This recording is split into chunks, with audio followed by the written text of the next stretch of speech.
நீங்கள் உங்களுக்கு சீரியலே இல்லை போல இருக்குது அப்படின்னு விளையாட்டாக பேசினாலும் சரி, அது விளையாட்டாவோ சீரியஸாவோ இது ரெண்டுமே ஒரே நோட்டில் தான் நம்மளுக்கு ஹர்ட் ஆகும்.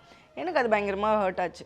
ஸோ என்னென்னா அது வந்து இப்போ யோகி வந்து எப்படின்னா ரொம்ப ஸ்வீட்டான ஒரு பர்சன். ஏன்னா அவன் வந்து யார் என்ன சொன்னாலுமே வந்துட்டு என்ன அவங்க ஹர்ட் பண்ணிட்டு போயிடுவாங்க. பட் வந்து இவன் என்ன சொல்கிறான் அப்படின்னு ஒன்று இருக்கும்லப்பா, விடுப்பா இது ஒர்த்தே இல்லைப்பா, ஏன்ப்பா உனக்கு நான் இருக்கேன்ப்பா அப்படின்னு ஒன்று சொல்லலாம். அதுதான் வந்து யோகி. லைக் என்னென்னா நாங்கள் விதவையில் வந்துட்டு ஒரு எபிசோடு வந்து பண்ணும்போது என்னவே அறியாமல் நான் பயங்கரமாக அழுதேன். ஆக்சுவலாக மேலே ஒரு சீன்ஸ் எடுக்கும்போது அம்மா வந்து கேட்டிருப்பாங்க அந்த சீனில் வந்துட்டு, இல்லை உன்னை கல்யாணம் பண்ணனா என் பையனும் செத்துருவான் அப்படின்ற மாதிரி ஒரு டைலாக் ஒன்று இருக்கும்.